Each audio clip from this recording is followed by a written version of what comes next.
Hallo zusammen, hier ist euer Ronny wieder. Heute möchte ich Ihnen zeigen, wie man einen Mac Mini G4 aus dem Jahre 2005 mit SSD und 1 GB RAM erweitert, also ein Upgrade durchführt. Um das Gehäuse öffnen zu können, müsst ihr normalerweise zuerst hier so aufmachen. Ich hatte das von einer gewissen Zeit schon aufgemacht und kann deswegen hier schon den Deckel abnehmen. Und dann sieht das so aus. Weil der Deckel hält nur an diesen Häkchen hier. Auf allen 3 Seiten. Hier die Rückseite. Um an die Festplatte zu kommen, müssen wir hier zuerst den oberen Teil wegnehmen, das Laufwerk etc. Und das geht ganz einfach, das ist wie auf einem Gerüst aufgebaut, so wie ein Puzzlespiel. Als erstes ziehen wir hier dieses Teil hinaus, legen es auf die Seite und hier das zweite noch. Das ist für die Erdung alles. So, das ist hier so eingerastet hier. Auch nach hinten legen. Als zweites nehmen wir das 512 MB RAM heraus, ein DDR 400 Hz. Ich glaube, es ist zuerst besser, wenn wir hier das Gehäuse lösen. Ich nehme meinen Schraubenzieher, fange hier mal an.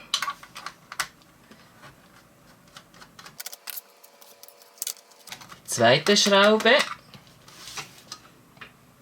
Die dritte Schraube und hier Vorsicht, hier ist das Kabel.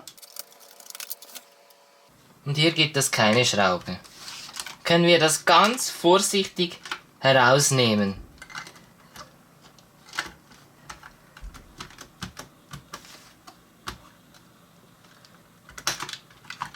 Ganz vorsichtig. Ganz langsam schauen, dass die Kabel nicht im Weg sind. Jetzt gehen diese hier noch durch, also vorsichtig beim Herausnehmen. Zwar geht dieses Kabel hier durch diese kleine Ritze. Sorry.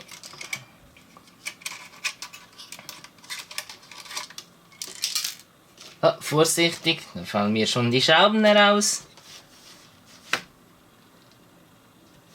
Die einen Schrauben liegen noch hier gerade drin. So. Hier ist die Festplatte, der Lüfter, das Mainboard, hier der Kühler. Jetzt können wir auch noch das RAM herausnehmen. So, geht leichter. Das ist hier das 512 MB DDR 400 MHz CL3 RAM. Diese Hersteller gibt es nicht mehr. Lege dieses mal auf die Seite hier. Dann legen wir noch alle Schrauben, die wir hier gelöst haben, in ein Schälchen. Nur kurz schauen, hier ist die dritte Schraube noch. Legen wir das ein bisschen auf die Seite. Jetzt seht ihr, dass es schon recht staubfrei ist. Ich zeige dir noch ein Bild, wie hier sehr viel Staub war. Hat die dann dies sauber gemacht.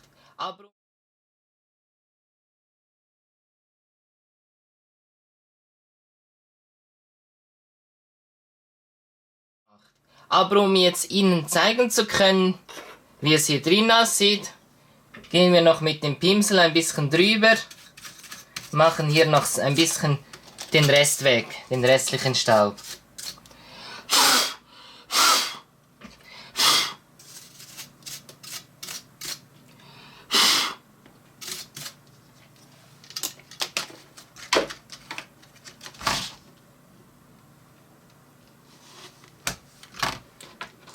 Können auch kurz hier noch die Schrauben lösen. Dann sehen wir, was für ein Dreck sich noch darunter befindet.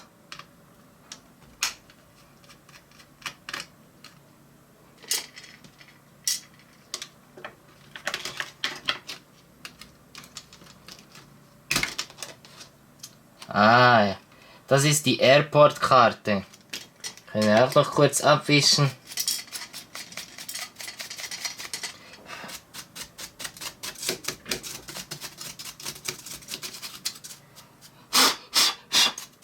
So, dann ist das auch alles wieder sauber.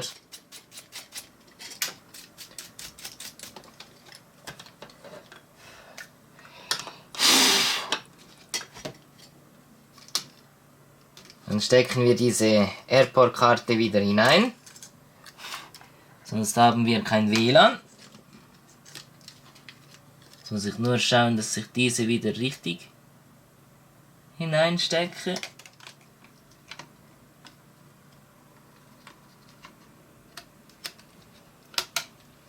So. Wieder drauf.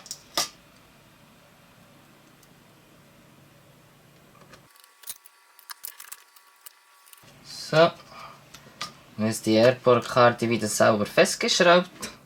Und sauber zugleich. Den legen wir jetzt zur Seite. Und wir kommen nun zur Festplatte. Um die Festplatte hier herausnehmen zu können, müssen wir zuerst die Schrauben des Lüfters lösen.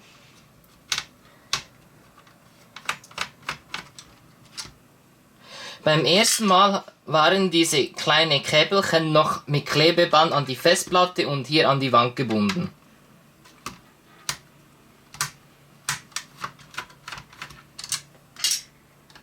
Ganz schön lange Schrauben für diesen kleinen Lüfter. So, können wir diesen hinausnehmen. Auch noch ein bisschen sauber machen. Den größten Teil hatte ich schon sauber gemacht. Jetzt gibt es hier 2 Schrauben und auf der anderen Seite. Wir lösen mal gerade diese hier.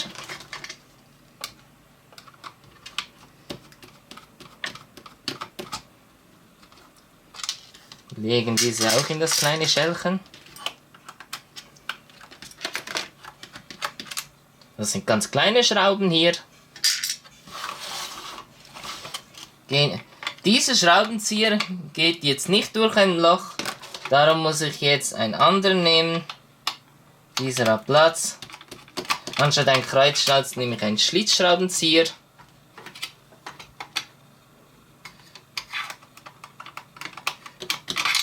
So.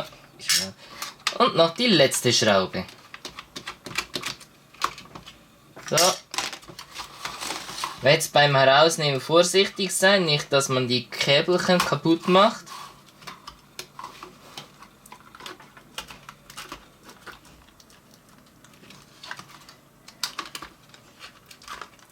So. Hier ist die Festplatte, ist eine PATA ID 80 GB Festplatte von Seagate, für Apple gemacht. Vor 15 Jahren. Legen wir hier auf die Seite. Und packen hier diese PATA SSD von Transcend aus. Hier. Öffnen wir die Schachtel. Ta ta ta ta. Hier haben wir noch Schrauben dabei, aber diese brauchen wir nicht, weil der Mac Mini ja schon selber Schraubenzieher hat. Ein paar Garantiebüchlein noch. Und hier ist diese 2,5 Zoll PATA ID Festplatte. Also SSD, nicht Festplatte. Hier. Das sind die Daten. Wenn ich es hier so hinhalte, Höhe, alles ist gleich hier. Auch Anschlüsse. Nur ist diese SSD viel leichter als die Festplatte. Hat ja auch mechanische Teile drin. Ja. Jetzt wir nur schauen, dass wir die richtig anschließen. Die Festplatte war ja so drin, also muss die SSD auch so hinein. Bisschen die Käbelchen anheben hier. Schauen, dass kein Pin gekrümmt wird. So. Sauber hinein.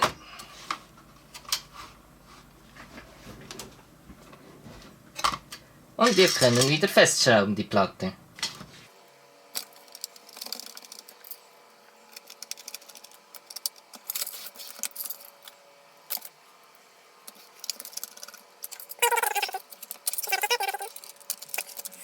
Die SSD ist festgeschraubt. Da habe ich gerade noch ein bisschen Isolierband gefunden. Können wir sonst mit dem Isolierband hier noch ein bisschen die Käbelchen festkleben, wie es früher war.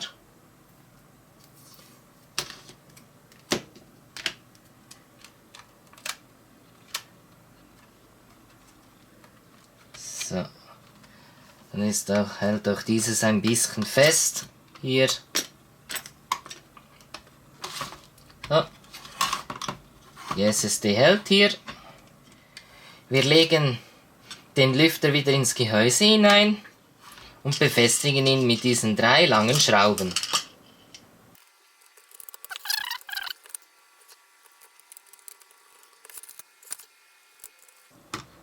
Dieser Lüfter wird hier nur mit diesen 3 Schrauben befestigt, weil hier keine Halterung vorhanden ist.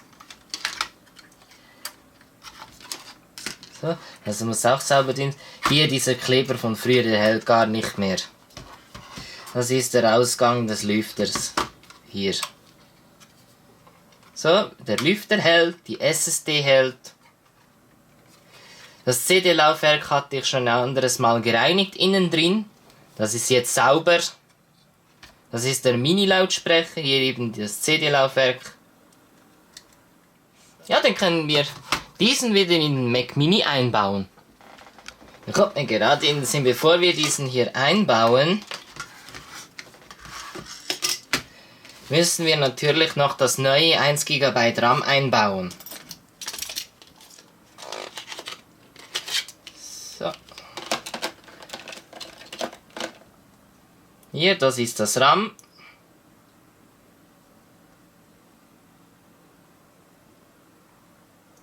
Wenn wir das alte hier nehmen, können wir vergleichen. Sieht genau gleich aus, das neue RAM hier. Ich hoffe dann auch, dass das läuft hier im Mac Mini. Es hat nämlich auch 148 Pins hier. Ja, nehmen wir dieses.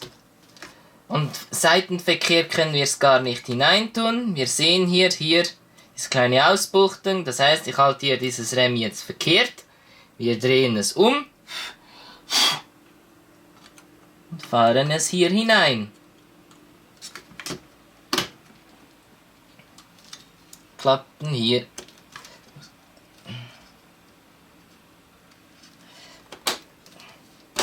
So, es muss klicken. Erst dann ist es richtig drin. Dann fallen hier auch diese Halterungen zu nach innen. Als nächstes wechseln wir hier noch die Knopfbatterie CR2032. Diese herauszunehmen ist gar nicht so einfach. Ja, jetzt schon, am Anfang aber war es nicht einfach.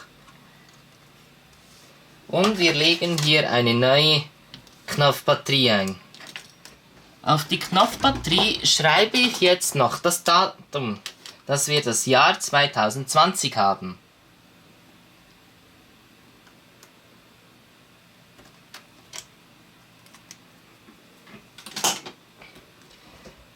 Dann weiß ich auch in Zukunft hier, was ich verwendet habe. Ich lege diese hinein. Hier ist halt ein bisschen das Plastik gesprungen, aber macht nichts. Hält trotzdem. Jetzt können wir das Ganze wieder zusammenbauen.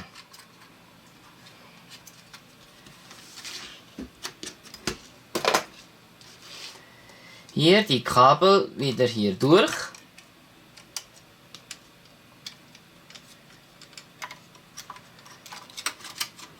Sorry. Und jetzt hier die Kabel wieder hier durch diesen kleinen Schlitz hier. Dann ist die Gefahr nicht da, dass wir hier die Kabel aus Versehen hier hineinpressen. So. Und hier wieder diese. Und wir können das Ganze hier wieder festschrauben. Einfachsten geht es mit der Pinzette hier.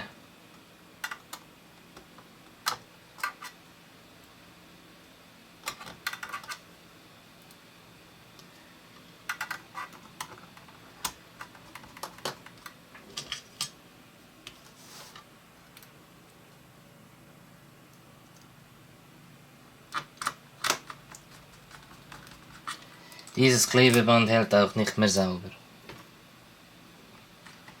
Klasse ist hier so.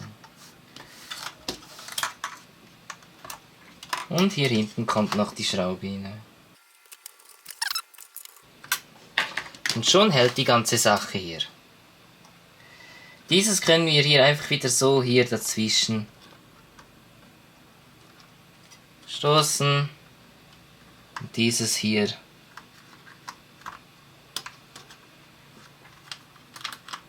Hier, so.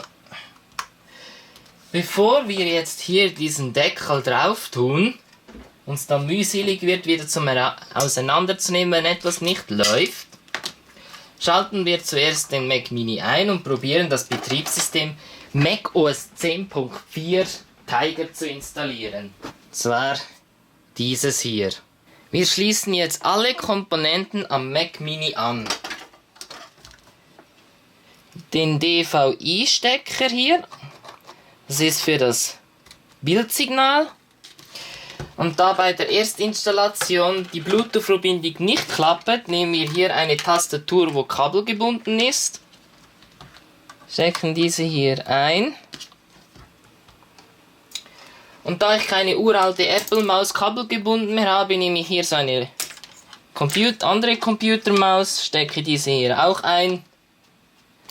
Weil wenn dann alles mal eingerichtet ist, können wir hier diese Bluetooth-Maus nehmen. Um das Betriebssystem installieren zu können, müsste ja normalerweise zuerst die CD im Laufwerk drin sein. Aber dass wir das nicht im Stillstand können, schalten wir hier zuerst einmal ein und schauen, was passiert.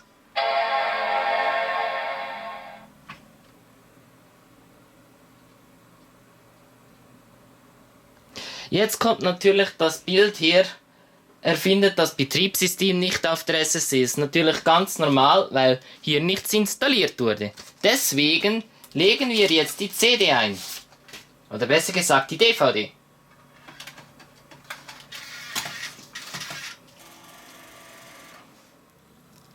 Ich musste den Mac Mini nochmals auseinandernehmen, weil beim Booten der CD nicht weitergegangen ist. Ich musste kurz eben nochmals auseinandernehmen und feststellen, dass hier der Jumper bei diesem Steckplatz drauf bleiben muss. Hier sind nämlich verschiedene Kategorien aufgeführt: Master, Slave und Cable.